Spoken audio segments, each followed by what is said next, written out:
Welcome to episode 1 of the HAX Show. I'm Drew Hunter, and here we break down the art of running, how we train, compete, and think about the sport. Let's get into today's episode. I'm here with my good friend, Reed Fisher. Reed, how are you? I'm doing well, Drew. Honored to be the first guest of the HAX Show. Should be fun, just sitting down and chatting. It had to be you. Welcome back from Tokyo. I really want to dive into that entire experience of you over there and racing, but I want to talk about your prep first because, the race is what everyone sees, but we want to know how you got there. So this is your first marathon where you did a build up over the summer. Tell me about the challenges of that and, what was sort of the mindset of deciding to run Worlds and not do a traditional fall marathon. Mm-hmm.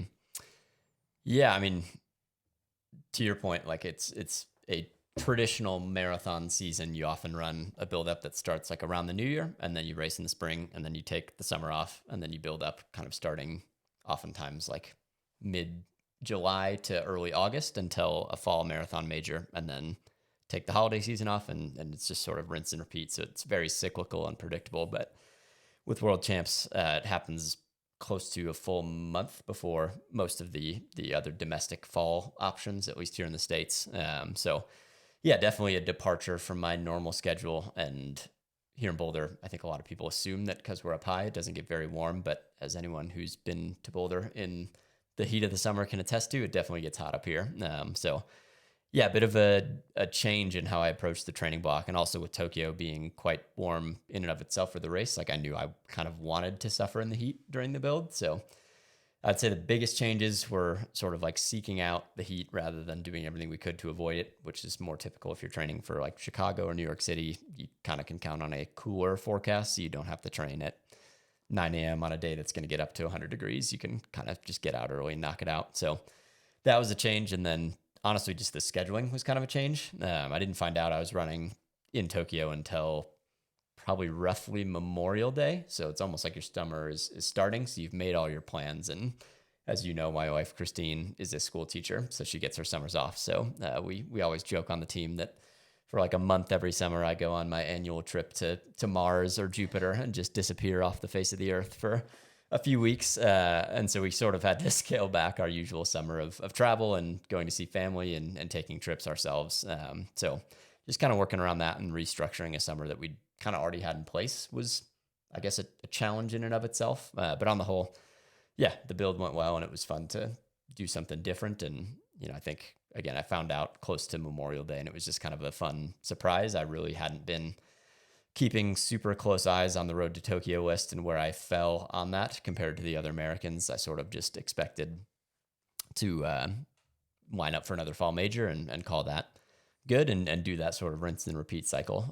But I got the call from USATF that there was a spot at the World Championships with my name on it if I wanted it. And, to me, it kind of became a no-brainer. It's like, okay, I could go and run another fall major for the 4th year in a row, or I could do something different and compete in a very different way and just put myself in a world-class field that's super deep and super big in comparison to a world major. The depth is the big change there. So yeah, was excited about the challenge, and Japan was a country that Christine and I had actually planned a trip to this summer anyways, and then we called it off once I found out I was going for World Champs. So a fun way to still get to go to Japan, even if it was a little bit later than we'd planned.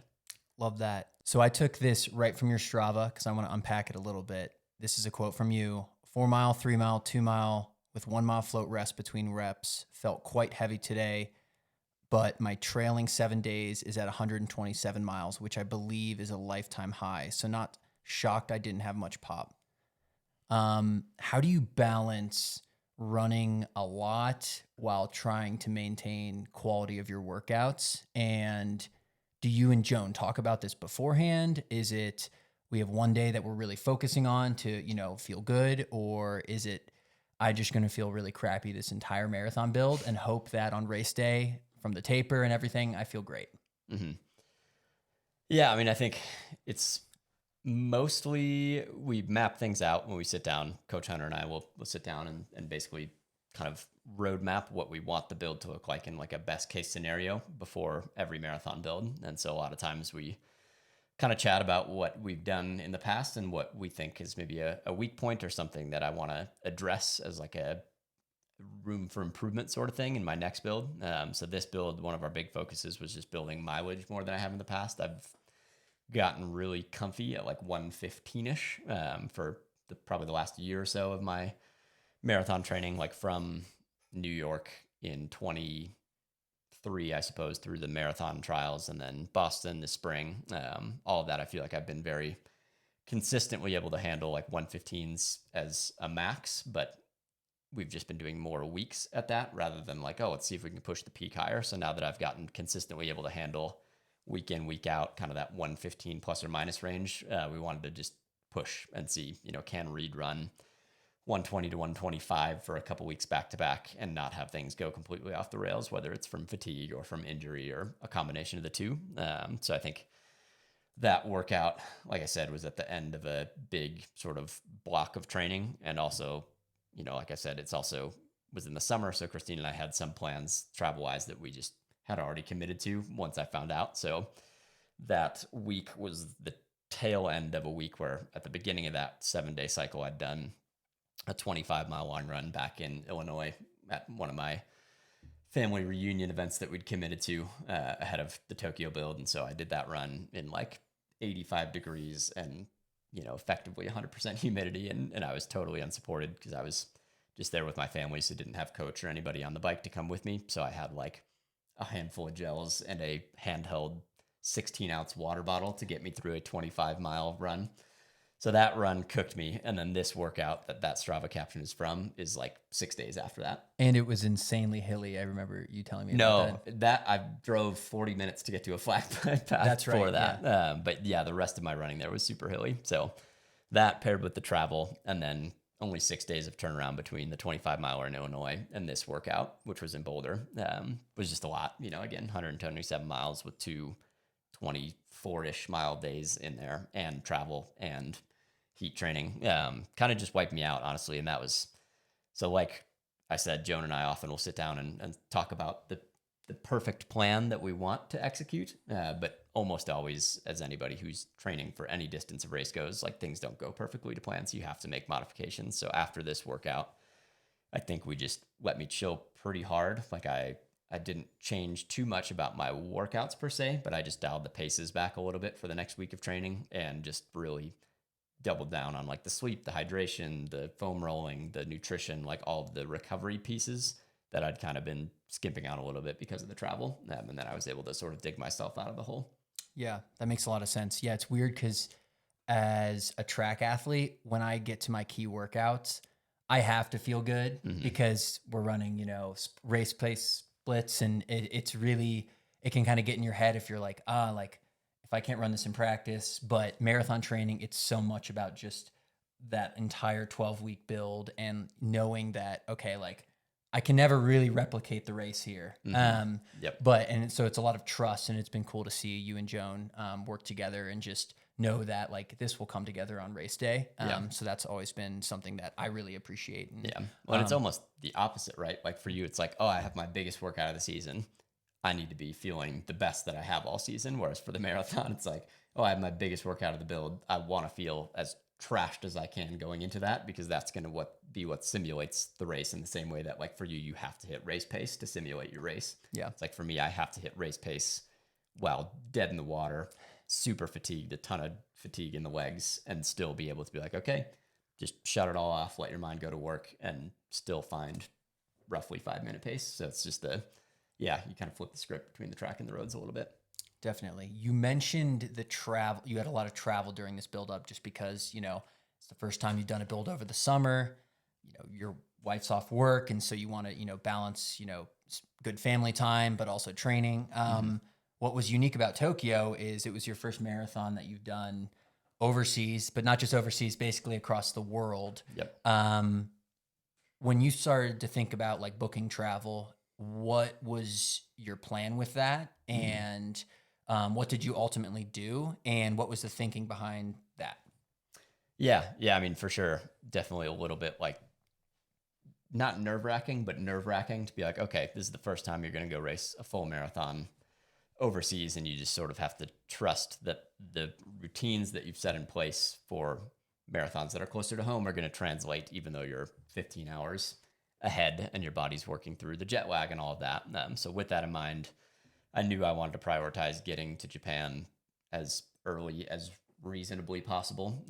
So I ended up traveling over there, I guess, 12 days before my race. I got in on September 3rd, left Boulder on the 12th or the 2nd, but then you lose the day with the time change on the travel. So got into Japan on the 3rd and then had, 12 days pre-race. So I thought that worked out well. I have raced like in Europe before. I've done some half marathons overseas. So I sort of knew how to handle the plane itself and like the travel and getting off the plane and feeling atrocious for the first couple of days and just sort of like taking that on the chin and knowing that's part of the game when you race overseas. But yeah, getting over there I think was really helpful, just if nothing else for the peace of mind of being like, okay, I've done something to set myself up for success and to allow my body to work through the fatigue of the travel. And yeah, for those who've traveled from the US to Asia before, like you wake up 3 days after being there and you're still like, oh, I feel like I got a really good night's sleep. I bet it's like 6 or 7 a.m. and you check your clock and it's 2, you're like, oh, okay. I still have to go back to bed for 6 hours. So being able to work through that and not be like in my head or freaked out about it and trusting that I still had over a week until race day was really helpful, just to know that my body at least would be feeling like it was acclimated to Tokyo time by the time the gun went off. I texted you a lot when you were at that camp. A, because I knew you were probably lonely and you needed your buddy to text you, but B, because I was curious. You were with a lot of other really good distance runners, and you were outside of the Boulder bubble. Yep. So I want to, we always talk about this on runs. I think most distance runners do 80-90% of the same thing. Everyone's doing a long run. Everyone's doing threshold. Everyone's doing hill repeats and track intervals. But I was curious because you were with guys like Graham Blanks and Grant Fisher, who I compete against. And I was like, give me the secret. What is going on? So is my assessment, I guess our collective assessment, true that everyone does the same thing? Or is there actually some secret behind what the best distance runners in the world are doing? Yeah, I mean, it was really cool. Like, I think somebody commented on like Clayton Young's YouTube video or Instagram post and was like, this is like watching the Avengers of US distance running. Like, all my favorite guys are competing and hanging out together and at this camp. So yeah, we had me, Clayton, Grant, Graham, Bryce Hoppel, Kenneth Rooks, and Daniel Michalski were all there. So a good group of guys, and Jonah Koech. I have so much FOMO. Yeah, it was a ton of fun, and it was cool. Like, we had every event covered, from Bryce and Jonah being 800 and 1,500 guys all the way up to me and Clayton being in the marathon. So it was like every person had their own little silo, but to your point, it was like we all ran together probably 80% of the days we were there. And like Grant and Graham did a session kind of together. Bryce and Jonah did a session together. Graham and I hopped in for a rep together. So it was cool to see the Venn diagram kind of overlap. And I think, yeah, like there's so much sort of like, you look at guys like Grant or Graham or anybody who's competing for a global medal, and you have to just sort of be like, oh, surely those guys just have some secret sauce that, the layman of our sport or somebody who's competing at a very different caliber of level are just like, yeah, I don't know. They've just got it figured out, and I don't. But I do think, to your point, like there is no secret sauce in running. And we've talked about this a lot over our, almost a decade of knowing each other now. Like, it's not really what you're doing. It's like the belief that you have in what you're doing. And I think that was what was honestly cooler than seeing any of the X's and O's. A lot of those guys, their coaches were there. Like, Grant's coach was there. And so I got to watch Grant run a workout with his coach, Mike, watching him and giving him feedback. And it was K's at threshold. It's like there's no magic there, but like knowing that Grant, a week out from competing in a world championship, this is a two-time Olympic medalist and a world record holder, is doing a workout that I'm doing the next day, albeit at a little bit slower paces. Like, it's affirming for you as an athlete, but it's also just cool to see like the only difference between Grant being really successful and somebody else doing the same Ks at the same pace, at the same altitude, and not racing super well as a pro is just the trust and the belief in himself as an athlete, but also like the coach and the system that he's in. And, yes, this is what's good for me in this moment to have me ready to compete my best. And so I think that was the secret sauce more than anything, was like just being able to see the relationship between coach and athlete, and like athlete and internal athlete, and just kind of the belief and the trust and the process. And, you know, it's stuff that we both know well, having competed for a long time, and most runners know, but it's just a nice reminder to be like, oh yeah, like these guys aren't doing anything crazy. They're not crushing insane splits. They're not doing workouts that I couldn't do. They just have a lot of belief in themselves, and they've been super consistent mentally and physically and in training and in competition. And that's led them to the mountaintop. Yeah, I love hearing that. It's a good reminder because it's so easy to, you know, that's why I was like snarkily texting you. I was like, come on, give me some insane workout split. And you were like, dude, it's really boring. It's stuff we do. I wish I could have told you, yeah, Grant just did a 30-mile long run at 450 pace, but nope, he just did 8x at 255 to 250 like we do once a week, you know? Yeah, no, it is painfully boring. But he's been doing that for a decade now. Yeah. And that's, you know, that's a secret sauce. Cool. So I want to move now into the actual race. We talked a lot about the prep. You got to Tokyo 3 days before the race, 4 days before the race? Yeah, I got there Friday afternoon. I took the train down from the camp. So yeah, I had basically half day Friday, all day Saturday, all day Sunday, and then race Monday. Yeah. And so when I was talking to you, this is a different field than what you're used to. Cause like when you run major marathons, it's like 25 to 30 elite athletes, but the world championships, you had almost 100. I looked it up before. I think it was like 91, something like that. I think over 100 started. Yes, exactly. Yes. Not close to 100 finished. Yes. Yeah. But yeah, a big field relative to what I typically am in, for sure. Yeah. What did you and Joan discuss beforehand as a race plan? Because I feel like when you're running a major marathon, you're racing guys that you race a lot. You sort of run with a pack, you know, it's familiar, the travel's easy. So what did you guys discuss? Was it goal splits? Was it feel it out for halfway and then make a hard move? What was the actual game plan? Yeah, I mean, I think mostly it was trusting my intuition. I think, you know, one of the things I'm more proud of in my career is just my ability to race off of instinct quite well. I'm not someone who's like, I have done a 20-mile long run at 5:02 pace at Boulder. So if you take the altitude adjustment and remove the training fatigue, that means I can run 452.67 per mile at sea level on a flat course. You know, it's like, I'm not that guy. I'm much more of a gut feeling sort of in my training and my racing. So it was just trusting that. And especially given my experience, like I've ran hot, humid, competitive, not paced marathons in the past. You know, I think about New York in 2022. That day was 75 and muggy. I think about the Olympic marathon trials in 2024. In Orlando, it was at least 70 when we started. And then Chicago in 2021 was also quite hot and windy. So just, I've had a few good shakes at kind of more competitive adverse conditions marathons, which was Tokyo on paper.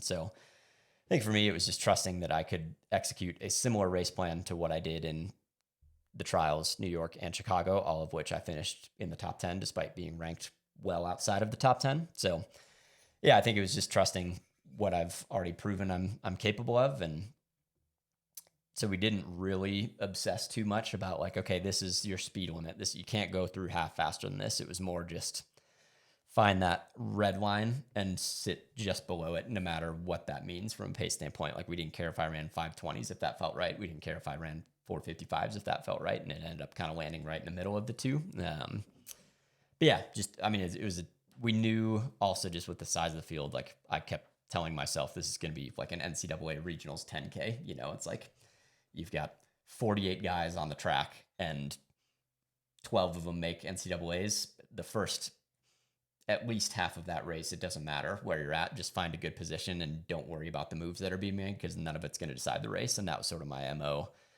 especially, I mean, this one we started on the track. So like the first 1200, or I guess K or so, we were on the track, and you had some guys who were like fighting to be at the front on the rail. And it's like, what, we're just wasting energy here. So I think I was probably in like 90th place for the first K, just on the rail, almost in dead last, just trusting that nothing was going to happen in the first K of a marathon.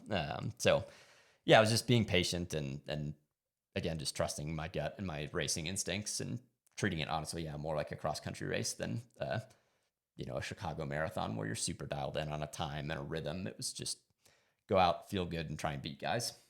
Can you break down like part of the race chronologically for me? So like first 10K, half, 20 miles, and the last like 10K. Can you just sort of talk through what you're thinking or what what was actually going on, but what you were thinking in each part of those part of the race? Yeah, I can. It's interesting. This marathon was like the least like aware I feel like, of where I was in relation to the end of the race until probably like 30K. Like once we left the stadium at like 1K until I got to like the half marathon split, all just felt very like a blur. I think it was partly because I was just doing so much like heat management. It was like every 4 to 6 minutes, I was like, okay, grab an ice bag, rip the ice bag open, put it in your hat, put the hat back on. Now, 3 minutes from now, you got to grab your bottle, and then you're going to spend a half mile taking your fuel. And then you're going to pitch your bottle, and then 800 meters after that, you're going to grab a sponge and sponge yourself down. So it never really felt like there was this like, oh, I have 15 minutes to just settle in and let that time go by, which is often like I think in past marathons, it's easy to chunk things out and be like, oh, I remember from like 5K to 10K, I felt amazing. But then like 15K to 20, I felt terrible. But then 30 to 35, I felt good again. Like this one just all felt kind of chaotic because there was so much happening. But I remember, I mean, yeah, the first 5K, we were quick, but I knew that was going to be the case just because people were excited and it was a little bit net downhill. And then probably right around 5K was when I really let the lead pack go. I knew I wasn't going to run 4:55s in that weather to the finish. And right as I kind of peel out the back, so did our good buddy Jacob Simonson, who came and trained with Tin Man in 2018 for a couple of weeks. And is the stroller half marathon world record holder. Yep. He's also a 207 guy. So Jacob and I just sort of happened to find ourselves self-selecting out of the lead pack more or less at the same time. And I just kind of looked over at him and I was like, dude, what are you trying to run today? And he said, I want to go through the half in about 67. I said, that's perfect. I think if we can do that, we're going to catch a lot of guys late and it should set us up well for a top 10 finish. And so we held ourselves to that and we were joined by Peter Lynch, who's an Irish athlete who competes for the Puma group out in North Carolina, probably at like 15K. So we had a good little crew to work with. Are you guys talking more than that, or was that it? No, you're chatting a fair. I mean, you're not like, we're not hosting a podcast out there on the course, but like, I was going to say, I really want to run marathons. Yeah, just gabbing the whole time. No, I mean, you're talking like as you approach an aid station, you're like, okay, it's alphabetical order for the aid stations at World Champs. So he's Danish. So the Denmark aid station was clearly much further ahead in line than the United States of America. So it was like, hey, you go in front of me, grab your bottle, then peel out, and then I'll grab you an ice pack because it's right next to the USA aid station because we were like the third to last table, and then the ice table's right after. So it's a little communication like that, but that's so wholesome. Yeah, it was cute. No, it's and that's it. Like I like the marathon because you spend like 20 miles kind of being friends with everybody, and then you spend 10K being like, okay, now I want to beat you. But like Jacob and I had 90 minutes of kind of just hanging out together. Trauma bonding, it's good. I love that. Yep. So yeah, I would say through the first half, it was kind of just don't think about much other than grabbing ice and sponges and keeping yourself cool and trying to settle into a groove. And then, yeah, right around 25 to 30K, Peter made a surge and kind of broke up our little trio. Jacob dropped off the back, and then Peter went off the front of me. And so I was kind of the middle of the two or the three. And I knew that was kind of time to go and start catching people because I knew that the sort of rate of attrition was going to be starting to rear its head quite a bit at that point. So really, and I also knew the last 10K was net uphill back into the finish, and it was really the only hilly section on the course. So I knew that sort of the rate of implosion was going to be even more amplified by the fact that it was like not only are people cooked and have gone out too hard, but now they're also having to run uphill for the first time. So I think between 30K and 35K, I passed probably 10 guys. And then from 35 to 40K, I probably passed 5 or 6 more. And at that point, I was like, surely I have to be in the top 15. Like there's just no mathematical way that I can have passed that many people and not be in the top 15. And then I entered the stadium with like 350 to go. And you enter the stadium and you're just staring at the Jumbotron when you enter the stadium. And I look up and they're like showing the finish order as people come in. and I see like 22nd is already up, and I'm like, are you kidding me? Like, this is unreal. I feel like I raced so well, and I'm maybe going to finish top 30. So yeah, it was just kind of one of those days where other people, I think, managed the heat and their effort pretty well relative to, like, you know, in Chicago or in New York when it was unseasonably warm. People only had like 5 days to adjust their race plan, whereas everyone who's in Tokyo knew the entire build that it was going to be hot and they were going to have to run slower. So I think I overestimated the amount of strong-headedness my competitors would have. And so I'm happy with the way that I raced. I think Joan and I feel like I executed the race that I needed to execute quite well. But yeah, it's kind of a bit disappointing to walk away feeling like I wanted top 10 to 15 and I finished 28th, you know, almost double to triple that. Yeah. So you finished 28th place in 2 hours, 15 minutes, and 17 seconds. That's about 5:06 per mile pace. I know you mentioned a little bit in text messages afterwards that you thought 2:15 was like, you were like, I think if I run that, I will, you know, reach my goals. Yep. So, and on Strava, you wrote, I have mixed feelings on this one. Explain that, because you executed perfectly. But, you know, it's hard with the world champs because it's like, you know, your top 3, obviously the medals. And then after that for the marathon, it's like top 10 feels like a very good, successful race. Yep. So were you immediately bummed? Were you like, I did everything I could?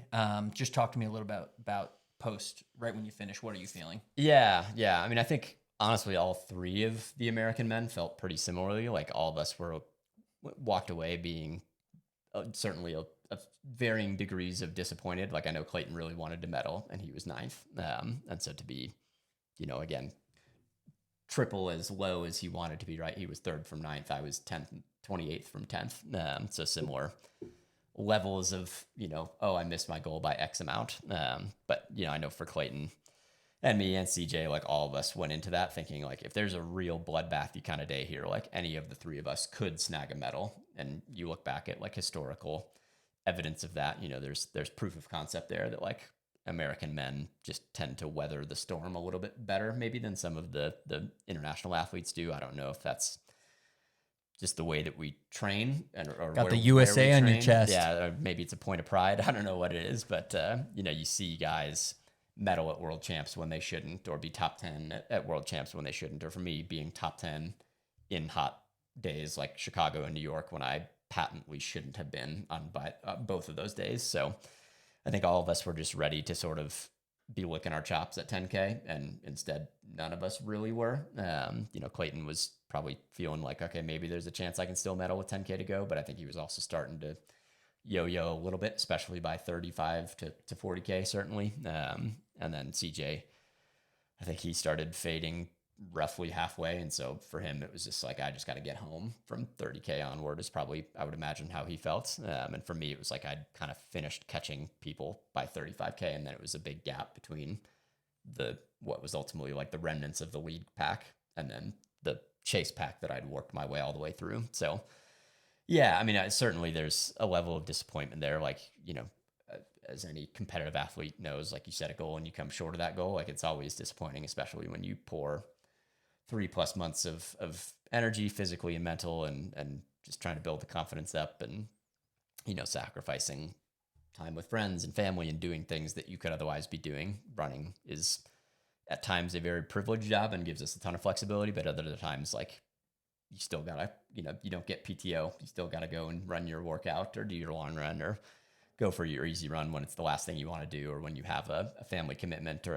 a vacation planned or something like that. So when you leave a lot on the table in your non-running life to prioritize your running life, and you feel like you don't meet your own expectation, like, yeah, it's always a frustrating thing to come to terms with. And I know, again, like, I've talked to Clayton and CJ since the race, and both of them feel a similar sort of way where it's like, yeah, you know, I know Clayton was like, we didn't give up this much to not come here and medal, was kind of his immediate post-race, you know, thoughts on it. And I certainly commiserate and resonate with that sense of frustration. But, you know, I also think it's one of those things where when you tie your ship so closely to like a top 10, for example, or for Clayton, top 3, like a numerical goal, so much of that outcome is dictated by not you, right? Like I can control my controllables. I can execute the race that I think will set me up best to do that. But as we saw in Tokyo, it's like you just don't know how fit people are going to be, how mentally tough they're going to be, how much or how little the conditions are going to impact them, how much pride they have in competing for their country.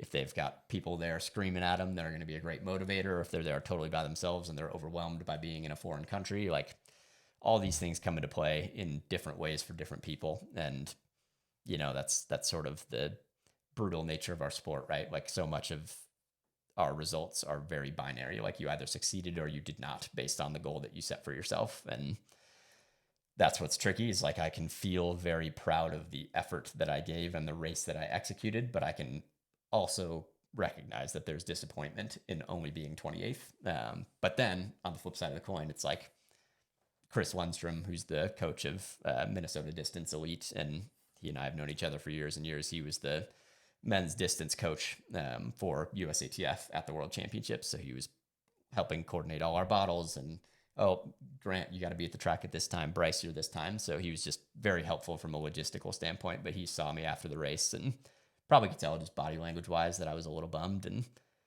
he just looked me in the eye and was like, Reed, you just finished top 30 in the world. Like there's nothing to be bummed about there. And so it's both, right? Like you can, as an athlete, and you can and you have to, right? Like we become our own biggest critics, but we also have to become our biggest cheerleaders, because if you're too much of one or the other, you're either not caring enough about a positive result or you care too much about a negative result. So yeah, it's this weird duality of like, yeah, I'm proud of that. Like being top 30 in the world is something that I'm sure in a few decades I'm going to look back on and be able to say with a whole lot of pride.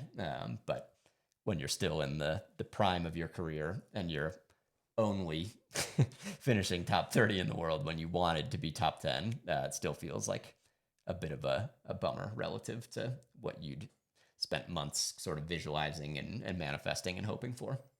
Yeah, that makes a lot of sense. And I always admire how you talk about races, because it never feels like it's an end all be all for you. Like you love the process, you love competing, but you're not too attached to the result at the end of it. And if it's great, it's exciting. And if it's, maybe not what you wanted, you're always thinking about the next thing. And you also know that the training isn't just, gone away, complete reset. Yep.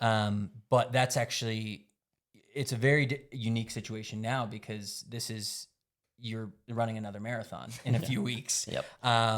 And you've never done this before, this quick of a turnaround. So you're running New York City Marathon, which you've run before, and you've been top 10 at. I was there. It was a very exciting race to watch. You shed a single tear. I did. Across the finish line. I did. Yeah. So why are you doing New York City after Worlds? Why not just be done, go rest? What was the thought process behind doing a fall marathon?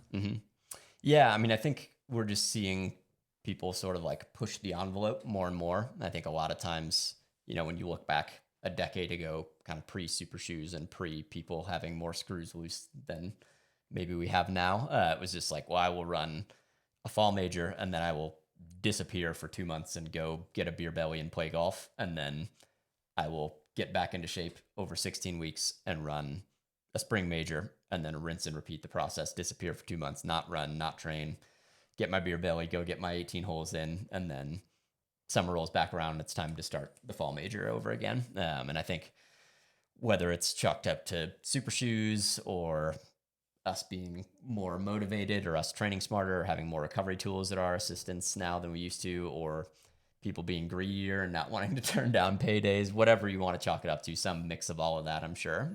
We've just seen more and more athletes say, oh, maybe I can turn around quickly and do kind of a double header. And that's not something that I personally have tried before. And, it's a funny one.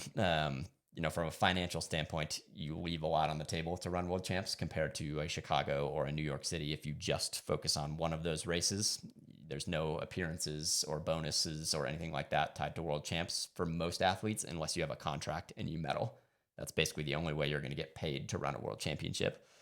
So for me, it was kind of looking at things and being like, okay, well, I'd sort of had in my mind and in my budget that I was going to run a fall major. And then all of a sudden Memorial Day rolls around, I get the invite to run World Champs. I'm not going to turn down that opportunity. It's a once in a lifetime thing. So it's not a debate that I should say no to World Champs. The debate then becomes, well, can we still go do a world major and have this sort of physical and mental experiment of, how does your body turn around 7 weeks between races? And also, just set myself up for success and race in a world major, having Boston been my last one, which was kind of not an overly exciting result for me. Just getting back in a world major and hopefully finding myself competing more where I hope to be competing, and sort of leaving a good taste in my mouth for 2025 at a major was the priority. And then also just recouping some of the financial loss of, if I don't do a major at all, there's certainly a pay cut that comes with that. So all of that was sort of where the mind was at. And also just, I love racing in New York City, as you know well. Like, I think I've ran New York 3 out of the last 4 years for the major, or the marathon now. And I've ran the New York half, I think 4 or 5 years in a row now. So any chance I can get to run in New York, it's always my favorite city to race in. It's just super cool being able to run through Times Square or Central Park, or doing the tour of the boroughs and just seeing the excitement of the city, and New York City being the biggest marathon in the world by participation. Like, it's just a blast and it's so much fun. So I didn't want to pass up on that either. Yeah, I want to linger a little bit on the appearance fee topic, because money in our sport is taboo. And Yes. so I, of course, want to talk about it. Yep. Because that's what, let's get controversial. No, it's a different world than the world that I'm familiar with, because I've never run marathons. But, I signed a pro contract when I was 18. Yep. I've been around the sport for a long time, and how to make a living in our sport looks very different for different people. Yeah. And I always thought road racing was a exciting and unique opportunity, because it gave people who were typically not going to be killers on the track an opportunity to make a name for themselves. But B, which is what I want to discuss with you a little bit, is you can actually make decent money by being a solid marathoner every year. So can you just talk a little bit about how much does it matter when deciding where to race in the fall and spring, with appearance fees and the financial side of things? Yeah. I mean, you just described my career in a nutshell, right? Like, I'd been on the track for a couple of years post-college and was running 2-second PRs in the 5K and spending $750 every time I wanted to go race, between travel and lodging and meals and all that. And just sort of had this realization when it was like 2018, 2019, I hadn't really seen a big jump on the track. I was like, maybe I should just try running a half marathon and see how that goes in the fall, since there's no track races. And immediately took better to the training, the racing, the mentality around the competition, the just circuit itself. I enjoyed racing in the morning. I enjoyed getting to race in bigger cities rather than just on a track in LA for the 4th time that year. So all of it just sort of played to my strengths and what I was excited about. And yeah, like, I was definitely a underwhelming, not very exciting track runner, but all of a sudden on the roads, I was like, oh, cool. People want to maybe pay me to show up, and I don't have to pay for my flight and hotel. Like, this is a no-brainer. Why isn't everyone doing this, right? So I think, a lot of times it takes a minute to get truly like paid on the roads. It's not like anybody can just show up after a modest track career and just expect a $20K appearance fee from New York or Chicago, right? Really? Because I was hoping to do that. I mean, you might be an exception because you're you and you have a certain level of excitement and buzz around you when you inevitably make your marathon debut. And that's kind of it, right? Like, you look at a Joe Klecker or a Connor Mantz, like when guys like that left the track, and I'm sure Grant, when he eventually runs a marathon, like, there are certain names who can come from the track in a very successful track career and come up to the marathon and expect a great payday. But for someone like me, who is a 13:43 5K guy when I ran my debut marathon, Yeah, that ain't cutting it. no, they weren't paying me for that. They were paying me for the 62 flat as the top American in Houston the year before. So yeah, I think for me, I sort of looked at it as like, I'm going to pay my dues for a year or two, just running halves and sort of the non-major road races across the US. And if that keeps going well, then inevitably maybe someone will throw me a few bucks to run at a marathon major. And if I can make the most out of that opportunity, then it starts to snowball, right? And that was kind of what happened. Like, I ultimately had signed on to debut in Chicago in 2019, and that was pretty nominal. I mean, it was, as a 20 4-year-old kid who'd quit his full-time job and had no real means of income. I was like, this is a lifeline, but to me now, as a contracted professional athlete, I look back on that and I'm like, yeah, that I'm never going to, scoff at that, but it wasn't a life-changing amount of money by any means. So yeah, I think it is unique. I think, a lot of times there's the narrative in the sport that like pros don't get paid and everybody's bootstrapping it. And I think on the track, that's true for probably 90% of athletes. And on the roads, that's probably true for 75% of athletes. So I think if you're running consistently well on the roads and you can show up and put things on the board and maybe have a breakout or two at a major, all of a sudden, for me, it was like my original contract with Adidas basically replaced the full-time salary that I'd quit my job for. So it wasn't all of a sudden like I was shopping at Whole Foods and buying new cars and stuff like that, right? It was, you're still shopping the sale at Safeway and driving your used Subaru Forester. So then all of a sudden, you can go and run well at a major and double your contract if you show up and you have a good day and have, you get your appearance fee and all of a sudden maybe you hit a few of the race specific bonuses. And all of a sudden you're walking away with,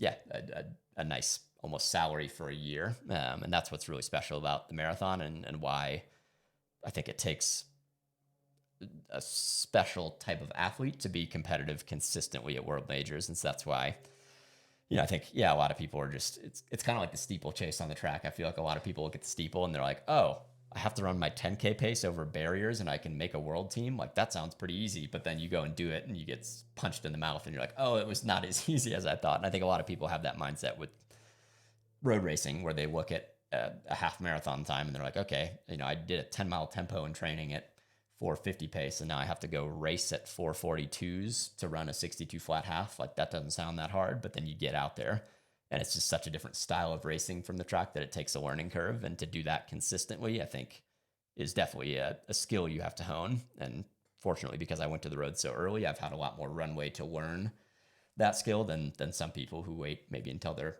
30-ish to make the move. All of a sudden it's like, whoa, I was really good on the track and now I'm struggling in a big way on the roads. I mean, even if you look at Connor Mance, like from his first year on the roads to him now, I mean, he's a totally different athlete and he was great. I mean, he was objectively one of the best runners in the US on the roads immediately, but now he is competing for podiums at a world major. So it just takes time. It's like anything, you transition to a new event on the track, it's going to be a year or two until you have it figured out. So the financial stuff just comes with time and grows as your career hopefully grows. And I mean, if you're running well on the roads, you can certainly make a nice living for yourself.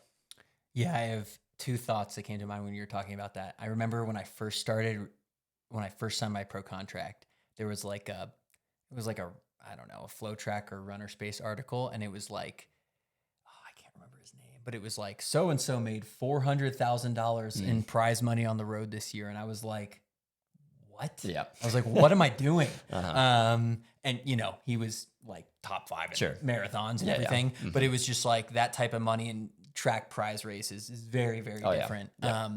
But then the other thing I wanted to talk about was the style of racing. So I did last year, I experimented with some longer road races. Everyone was like, what are you doing? And I was like, let me have fun for once. Let me do some fun road races. But it was so different than the track races. And it really is a different, it's a different type of athlete that can be successful at both. I think you have to now be good at everything. Like, I just think it's like, even as like a marathoner, you can't be so slow. You still have to, I mean, Connor and all the top guys are running really, really fast in training. But it was so different where, the races I'm in, it's like, okay, you're saving up for a kick. You're making one hard move at the end of the race. You're measuring every, 200 meters. This is what I know I can do. Versus when I ran the Cherry Blossom 10 miler, I was out there and 2 miles to go. I was like, this is the most pain I have been in so long. And I have 2 miles and I had never had to have so many conversations with myself. And I feel like I've never, even on a track 10K, I haven't experienced that. And my legs hurt so bad. Like, it was just a different experience altogether. And I remember talking to you and I was like, I ran a good race, but it was like just so different than the track races. And so that was that was fun to do, but I do think it was nice to then return to the track and know I had just such a great foundation and just the confidence to hurt. Boulder also, I had a bad race, but I was like, I know I won't ever have to work this hard in a track race. So if I can just enjoy these track races and have fun, and as Lawrence tells me, be a rock star, then I'll be great. So yeah, that was a very interesting experience. Sort of like experimenting with the roads for the first time. For sure. Real quick before we sort of like, wrap up with some more meta running conversations, what are you doing now between, basically taking some rest, downtime after Tokyo to New York City? What are you doing? Yeah. So Christine and I stayed in Tokyo. Well, I guess Japan. We left Tokyo pretty much right after my race, just because we'd both been there for a handful of days leading into the race. So we were in Japan until Saturday after the race. So raced Monday and then went to Kyoto and hung out there for a handful of days. And I didn't run until Friday, I think. And Friday I went out and did just an atrociously painful 3-mile shakeout. I think I probably ran like 9 flat for my first mile, which is a couple minutes slower than I would on a typical recovery run. And it felt like somebody was beating my quads with a baseball bat every step I took. But that's lovely. Kind of what I expect. I always like to do like a 3-ish mile shakeout about 4 days post marathon. It just helps kind of give me a baseline as to, okay, am I just beat up, or is there something that's like an injury concern that I need to start working through and being proactive about? And then also it just kind of breaks up the junk and gets the blood flowing again. So did that Friday, didn't feel on the whole, I mean, it felt awful, but I didn't feel hurt, which was good. And then the next day I did 5 miles at a slightly faster pace. And then the next day we traveled home. So that was another rest day. And then when I got back to Colorado, it was kind of just, I think I ran 45 miles that week. So all pretty chill, no quality, just kind of jogging around. I got up to a 10-mile run, I think, basically a full week removed from World Champs. And then last week I was 85, which would have been, I guess, 2 weeks removed from the race, and had like one super chill, like 5x2K at like 5:20-mile pace. So pretty tame compared to what I would do at a full volume session in the middle of a training block. And now we're, I guess, a little over 3 weeks removed from Tokyo, and just starting to, again, kind of rebuild. So this week, I think I'll be like 90 to 95 miles. Ran some mile reps at threshold yesterday. And then I think I'll do like an 18 to 20 mile long run with Connor this weekend. So it's just not being a hero and staying healthy is the big thing. Like, I'm not going to get up to 120 mile weeks. I'm not going to do a 25 mile long run. It's kind of just trusting that World Champs is going to be a huge fitness boost, because when else do you run 26 miles as hard as you can in training? Never. So trusting that that'll be a nice bump. And then also just, the years of mileage that I have in my legs paired with the familiarity of New York City's course, having raced it a couple of times before. So all of that I'm hoping is going to bode well. But the fun part, I put in air quotes, is like, I don't really know how New York's going to go until probably like mile 18 to 20. And then it's going to be very apparent if my legs are back under me or if I feel really bad, and it's going to be kind of a death march for the last 10K. But that's kind of what we knew we were signing up for when I chose to do both. And I'm excited to sort of see how my body and my mind honestly respond to that. I think it's one thing if my body's recovered, but if my mind just doesn't want to go back to that pain cave again, like, it doesn't really matter. And then the opposite's true, right? Like, I can be super dialed in and want it as bad as anybody else out there. But like, if physiologically your body's just not ready for 26 miles of racing again, less than 2 months removed from the last time you did it, then you can push real hard, but at some point the other shoe might drop. But I'm also pretty confident that, I've done a 7-week turnaround between a marathon and a half before, and that's gone fairly well. So I'm encouraged by that and trusting that, I'll be ready to compete come New York, but time will tell. New York City is a really, really cool weekend. I have a friend who was just at a Goldman Sachs sort of like investment banking thing. And one of the themes of, I'm going to tie this all together, don't worry. I'm like, one of the themes veering into tech and finance. Yeah. One of the themes of the conversation was, they have like these top Goldman execs talk about what are some things in the future that they would like to invest in and think will be, very successful in the future. And running was one of the top things that cool. they are looking at for, you know, a place to put money, and which I thought was interesting. But what I want to talk about a little bit is we coach some people. We coach people that run New York City Marathon, Boston Marathon. What do you think super shoes, carbon plates, foams, what they've done to the sport? And especially for, you know, for us, obviously there's such a performance element, but I think for everyday people and everyday runners, I think it's just created the barrier to entry so much. Like it's just so much easier because the shoe technology is so great. It feels good to run in them. What do you think? Is that a fair assessment, or do you think that the new shoes have inflated times, made things unrealistic for, you know, standards unrealistic for people, or is it a little bit of both? Yeah, I mean, first of all, Goldman Sachs, if you're watching, please put money into running. It will be very welcome. We won't say no. With that caveat aside, yeah, I mean, I think what's cool about the super shoe tech is like it does make it easier for more people to have fun running. I think that's the big thing I would say about it. I mean, obviously the price point's gone up, which doesn't help with accessibility. You know, there's some people who are just going to look at a pair of $250 shoes and be like, yeah, no, that's dumb. I'm going to wear my $60 Kohl's shoes and that's going to get me through my 5K. It's fine. But I will say for the average person, it's a lot more of an enjoyable experience to go out in a shoe that has super foam in it and just feels bouncy. And you're going to feel a little bit less like death running your neighborhood 5K loop if you've got some super critical foam in your shoes and you're getting something back instead of just feeling like you're pounding the pavement and getting beat up. So I think that's been fun for a lot of people. And also I think just the sort of like boom that we're seeing in running, which is why Goldman Sachs execs are talking about putting money into running, is just a sort of a long fallout of COVID. I think, you know, we launched Hammer and Axe during COVID because we knew that people wanted a sense of community around their running. And a lot of people were turning to running during COVID because what other sport can you play by yourself? You know, you can't go to the gym and I mean, you can go put up shots at a basketball court, but like, it's not the same experience as going out and being able to play pickup, right? But running, you can go out and run a time trial and it's much closer feeling to a race experience than, yeah, playing horse with yourself, right?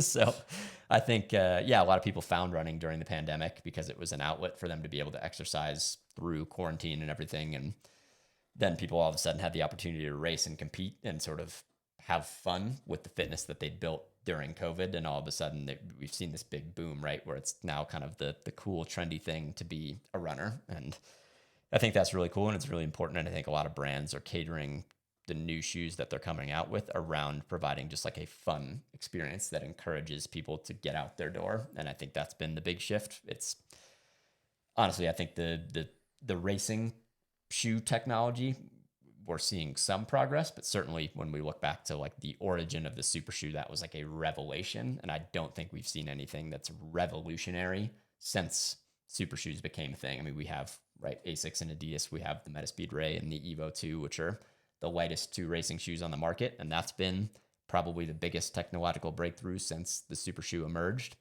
And it's like, yeah, we took it and we made it lighter, which is amazing for top level athletes to be competing in. But for the average 3-hour marathoner, they're not like, oh, sick, I just saved 200 grams. That's incredible. You know, but they would much rather have a training shoe like the Evo SL or the Nova Blast that they can put on and be like, oh, this feels exponentially better than the shoe that I ran in high school in and felt just like a slab of memory foam and it felt awful, right? So I think what we're seeing now is more innovation outside of the race tech because of the sort of guardrails that World Athletics has put on what you can and can't do with a race shoe. And I think that's made the average runner's experience much more enjoyable and fun, even if it's limiting the amount of playground that shoe designers have to really go crazy in a professional athlete's race shoe. And I think that's for both the brands and 99% of the athletes, that's a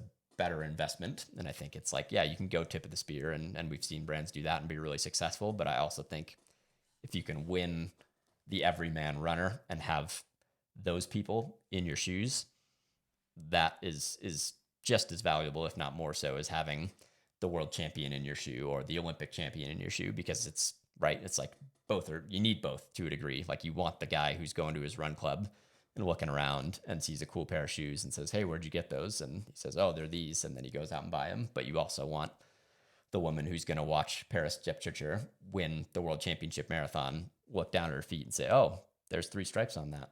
Adidas must make good running shoes. So it's this sort of symbiotic relationship where I think the pro space feeds into the validation and verification that a brand is making a good shoe. But I also think that validation doesn't mean that that person is going to go buy an Adios Pro 4 or an Adios Evo 2, but they might go buy the Evo SL, which is kind of the kid brother of those super fine-tuned performance shoes. And that's what Adidas is trying to sell in spades, and they are selling in spades. So it's this, just this exciting space where I think the technology is now being applied more broadly into different avenues other than just performance. And that is making running a lot more enjoyable for your average person, which is great.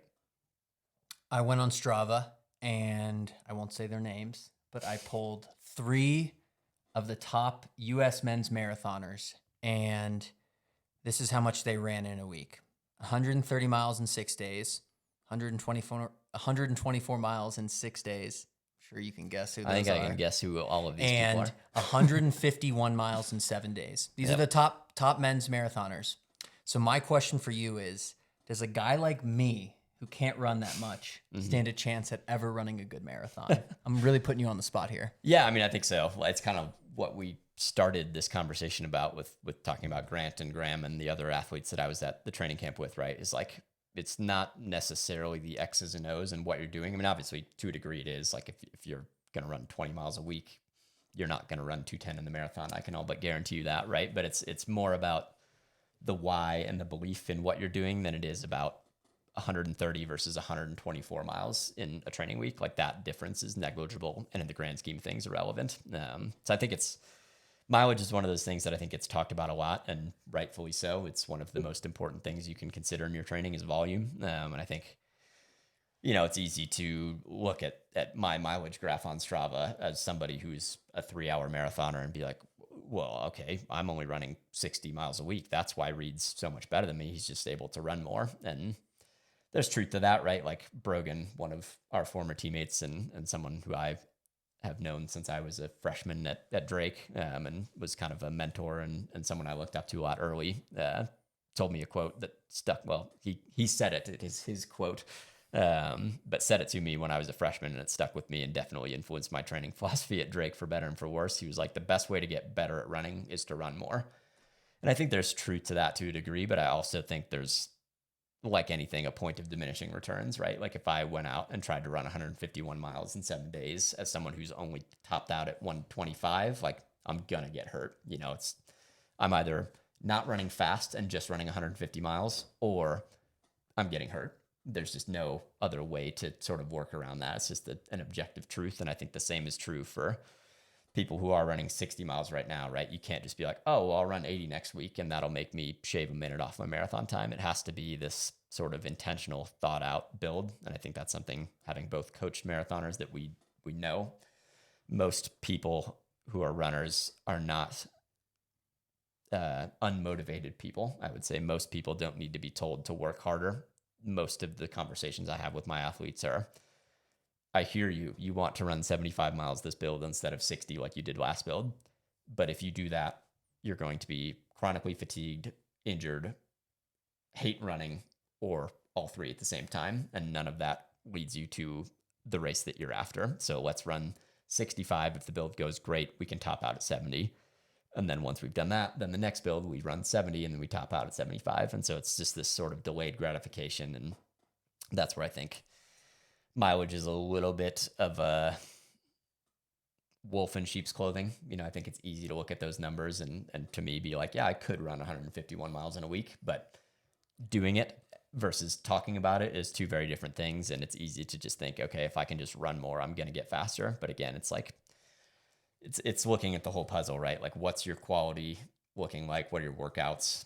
What does your recovery schedule look like? Like, I have some athletes who are ER nurses, and so they're working night shifts for 4 weeks in a row, and then their day flips and all of a sudden they're working day shifts. And they also have families with young kids, and so they're not sleeping 9 hours a night, and they don't have time to be in the gym and shoring up any imbalances or weaknesses, or doing a massage once a week like we're able to do. Like there's all these factors that you have to look at outside of the Strava graph that get commingled into your whole training that is going to indicate what your performance is going to be in a marathon. And so I think you have to, as a coach and as an athlete, recognize, like, this is another quote that one of Christine's old coaches, Jeff Bowe, shared, that I think is one that I've shared with probably 90% of my Hammer and HAX clients, is your body doesn't know mileage, your body doesn't know pace, your body doesn't know race distance, your body knows stress, and that's all it knows, right? And everybody has a tolerable level of stress. And once you hit above that stress line, you can hover there for a very brief window, 1, maybe 2 weeks. And if you stay above that for more than that, you're going to get sick, you're going to get hurt, or you're going to get burnt out and start missing days, or again, some combination of the three. And it's just an unavoidable consequence of being above your stress line. And I think that stress, oftentimes we just think of training stress, right? But it's not just training stress, it's work stress. Do you have a change in your job? Do you have a project due? It's life stress. You know, are you in a spat with your spouse, or are you figuring out what to do in the next chapter of your life? Are you moving? Are you navigating the loss of a loved one? All of these things. And positive stress too. Like I remember in 2021, I got married, and that was 2 weeks after I raced in Chicago.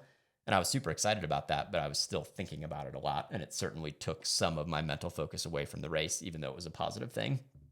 And then there's just the general stressors of life, like all the micro decisions we have to make. And all of these things then get compiled in with the miles that you ran that week, the workout you did that week, the pace that you did on your easy run. And so it's not as simple as just saying, I can run 151 miles in 7 days. I'm going to do that, and it's going to make me a good marathoner. It's looking at your life in the context of how you can improve compared to you last build or last year or last race or whatever it is. And that's, I think, what oftentimes we get too caught up in just seeing the flashy Strava stats, and we forget about being respectful of our lives and our bandwidth.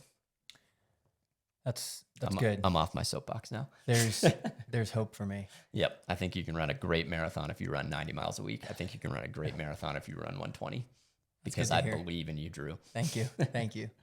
What is something that you've changed your mind on as a runner or person since when you started your running career to now?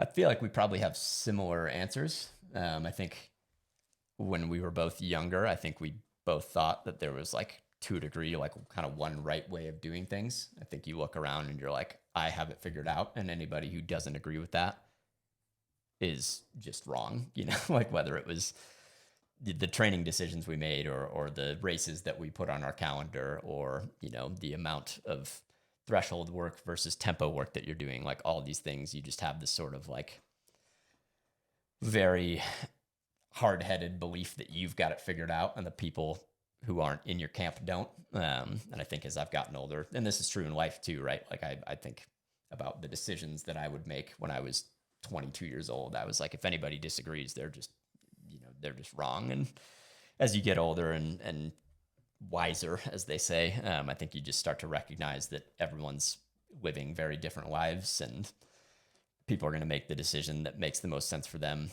through the lens that they're living their life through. And you know, again, like we've talked about multiple times now, right? Like it's not really what you're doing, it's the belief that you have in it. So there are people whose training systems look completely different than mine, including probably some of those athletes that you have in that list of three. I know those guys well, and I know what they're doing. And I know that what they do, if I copy pasted it, wouldn't work for me. And I know that just because they can run 207 off of that doesn't mean if I just went to their Strava and did every workout that they did, I would not run 207. And I think they would look at my training and think the same thing, right? And that's what's cool is when you get to this point where you can sort of recognize that everyone's being successful in their own way. And it's, you know, a lot of overlap on the Venn diagram again, but there are subtleties and nuances that are different in everything from where you train and how you train and who you train with, like all that stuff. It just sort of gives you an appreciation for what you're doing even more. I think it's like when you realize that you can acknowledge and accept that other people are finding success in their own way, rather than just pointing the finger at them and being like, no, you're wrong because you're not doing what I'm doing. That all of a sudden gives you a lot more confidence and belief in what you're doing, because it feels much more like an active choice to be doing what you're doing, instead of this mindset of just like, oh, this is what I chose to do, so now I'm just going to ignore all the noise and put my blinders on and just say, I've got it figured out. All of a sudden, you've looked around and you've seen where the grass is different shades of green, but then you're able to look down at your own feet and be like, well, I think my grass might still be the greenest to my own eyes. And I think that's something that is really empowering as an athlete, to have that sort of belief and self-confidence, just to be able to look at other people run crazy workouts that are faster or better than mine and say, yep, that's fine. I know I can go compete with them. And then I'm sure there are maybe people who look at my training and are like, wow, that's a crazy workout. I don't know that I could do that. And they still show up at the start line and say the same thing, where it's like, yeah, I think on a good day, Reed and I are going to duke it out in the last 10K of this marathon. And so it's again, all goes back to belief in who you are and what you're doing and why you're doing it, I think is the big thing. Yeah, no, I completely agree. And we talk about this a lot, and it's been cool because we've been together our whole running careers. So we've been aware of this, but we've also been growing together in this, of being like, we used to train differently and we thought that was the bee's knees. Yep. And now we train differently, and we're way more open to, okay, maybe there is something I should try, different. And I think like when you can hold that space for yourself and have a little bit of grace, I think it also just makes you a better person to be around and a better teammate, because it's not like I'm looking at you and I think I have the answer. It's like, oh, okay, like that was maybe me a few years ago, and maybe that's even parts of me still now. Sure. But just being flexible with your training regimen or whatever you're doing, and that's been definitely something that I feel like has been just growth on both of our parts. I want to know, when we were building Tin Man Elite and Hammer and Axe, we put such an emphasis on storytelling at the forefront of what we were doing. I mean, really, like when we hired Max, our media person, he lived in the closet of our house, and we just were like, film what we're doing every single day. Yep. How do you see now the economics of storytelling and how that impacts, sponsorships or, just the sport in general?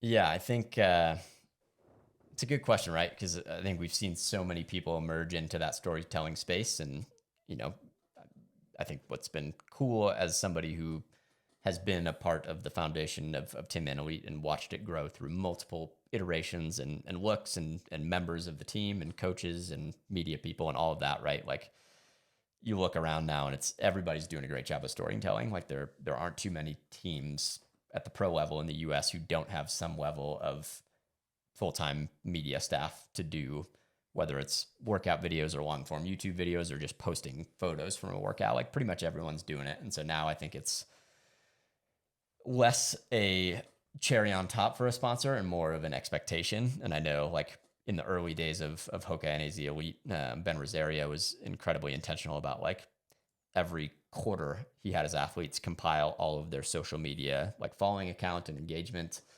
And he put that into a spreadsheet and handed it to Hoka. And so I think that was almost like the establishment of, you're not just a pro runner anymore. You are somebody who is an ambassador for this brand, and your job is not just to show up and run fast. It's also to be relatable and welcome people into what you're doing so that they feel invested in your journey and want to support your journey and you by supporting and buying, in that case, Hoka product, right? So I think now, it's less of a novelty and more of the expectation. And so I think moving forward, right, like it's not really just, oh, we are storytelling and that's enough. And I think that was honestly has been and certainly was an element of Tin Man Elite, right? We sort of, to a degree, I think, like bluntly rested on our laurels a little bit, and we're like, well, we were the first to do it, so we'll just ride that. And instead of being like, okay, well, now people are catching up, and how do we stay out front? It was sort of, wow, kind of what we just talked about, right? Like, well, we got it figured out because we were the people who did it first. And I think, right? Like you either survive and adapt, or you get spat out. And that's true in racing and in life and in building businesses. And I think, to me, it feels like as an organization, Team Elite is certainly at that kind of like crux where we either need to recommit and double down and find ways to be creative and push the envelope as much as we can, or we need to be okay with resting on our laurels and just tick the box of content creation in a way that a lot of other teams do and say, you know what, we've established that as part of our identity and we have a very core audience who we love and are grateful for. And, you know, I think they love still tuning into things like this and our YouTube.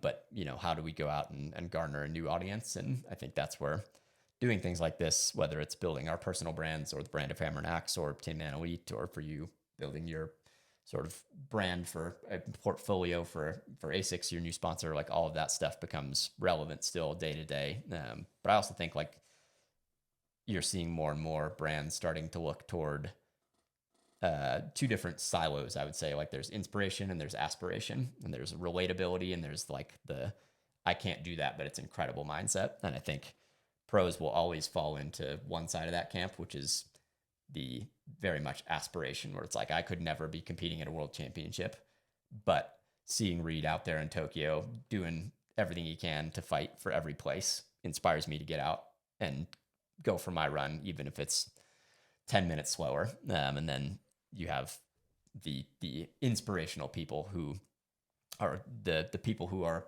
documenting every run that they go on and doing the very vlog style, kind of like TikTok viral things of, you know, mile 2 is this. And, you know, I just had some Sour Patch Kids because that's what I fuel with. Right. And that's the inspiration where you're like, oh, I could do that. I could be that guy if I wanted to be. And brands have very much figured out that you need both, kind of like the performance shoes validate your brand and the good trainers bring people into your brand. It's the same kind of thing where the pros validate your brand, but working with the running influencer bring people into your brand because their audience is frankly much bigger than a pro athlete's is 9 times out of 10. So I think the big thing with storytelling is finding a niche, right? Like if I went out and started posting videos of me naming off all my mile splits and eating Sour Patch Kids, it would feel disingenuous because that's not the narrative that I've been telling, and that's not the person that I am. And people would pick up on that, and their bullshit radar just immediately goes off, and they're like, oh, well, this guy's just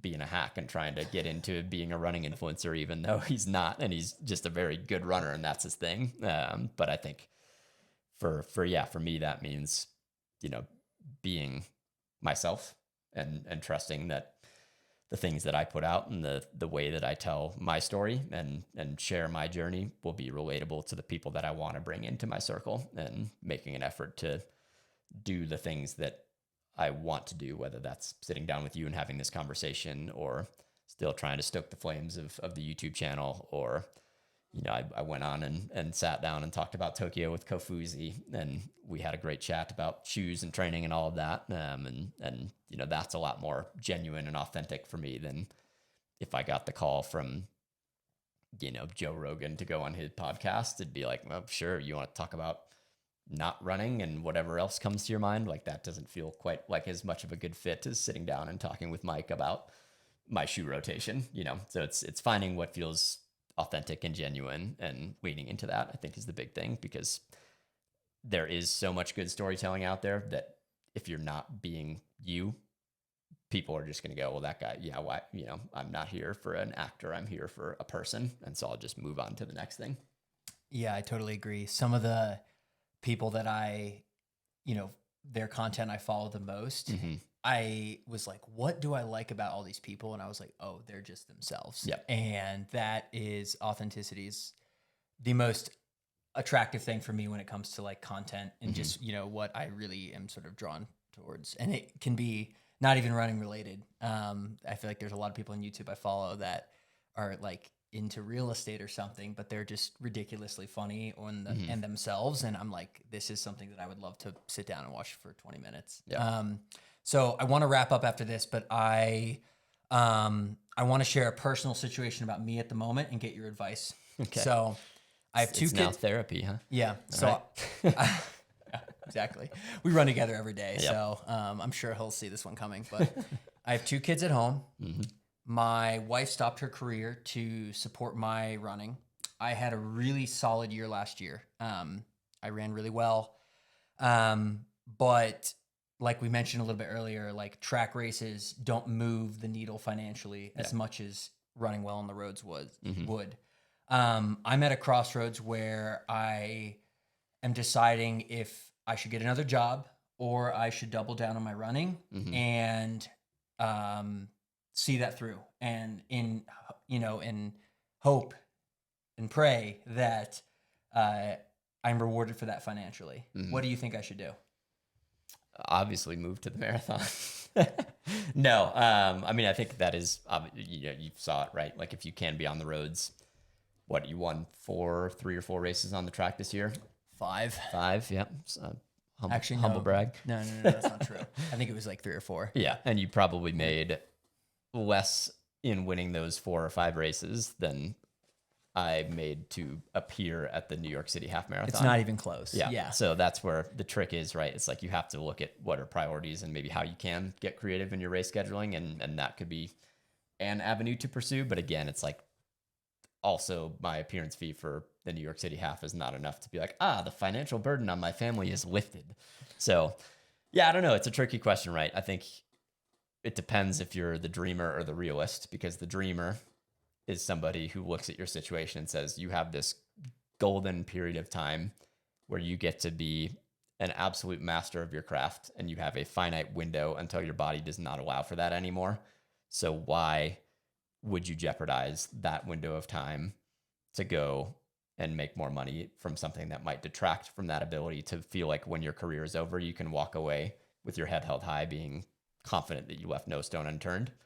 And then the realist says, well, maybe if I don't prioritize doing every little thing and I'm not quite so freaked out about how I'm leaving my family and myself in a maybe stressful financial position, that will actually create more space for my running to be a place of joy and almost like refuge for me, instead of something that feels like I have to go out and compete and make this race count and make more money or more bonuses from my contract so that I do have that more financial freedom and flexibility. So I don't know. I mean, knowing you incredibly well, I'm more leaning towards the latter being your case. I think I've seen a change in you in the last 2 or 3 years when you've started running really well, where running has become something that is more of an outlet rather than an obligation. And I think that's been really powerful for you to like reclaim that sense of like, I'm doing this for me, for my own enjoyment, and because I get to share it with people that I love, whether that's my family or my teammates or your parents or your coaches. Like, it's a place of joy for you now. Whereas I think in like your 2018 to 2020 era, where you were kind of in the injury cycle and not super happy with what you were doing, running, to me as an outsider looked in, seemed like it was much more of a thing that you knew you were supposed to be doing. And so you were doing it, not something that you wanted to be doing. So with that in mind, I think having seen you step into fatherhood and being in a marriage and a partnership and sort of starting to prioritize financial needs of others over just what does Drew Hunter want, like that's also coincided with sort of the resurgence of Drew Hunter being a great athlete. And so I don't know, I think it's what is the right kind of job, right? Like I think you going and being a tech bro and working 80-hour weeks and crushing yourself, obviously that's not conducive to your running, no matter how much the money helps ease that stress. But, I think if you're proactive and you look for the right job and you are willing to kind of wait for the right opportunity, I think you are someone who is incredibly motivated by having goals to reach, whether that's in your running or in your work. And I think you are someone who, once you get that momentum going, like it snowballs into every aspect of your life. So if you can find the right job that you're really excited about and you're getting a lot of like feeling of motivation and excitement from, that's going to bleed into your running, which is then going to bleed into your performance. So having worked full time while training, like I know very well that you are logistically capable of doing it. It is not something that you're going to be like, I just cannot train anymore. But certainly it reframes the way you think about your training and sort of the willingness to prioritize some things over others when you are working full time. So I can't give you the answer. Only you can find your answer. I think, again, both sides of the coin have such validity where it's like, just prioritize your running and find as much success as you can, and then get out once your career's over. And then you'll have 50 more years to work and optimize shareholder value. But, there's also merit to not having running be this all consuming thing that you live and die by. Awesome. Thank you, Reed. That was some great advice. You're welcome. I think we're going to wrap things up here. It's great chatting with you. I feel like this was just another distance run for us. Yeah, it we was covered nice. all the topics. Yep. And yeah, thanks everyone for tuning in. HAX Show, episode 1. That's a wrap. Thanks, folks.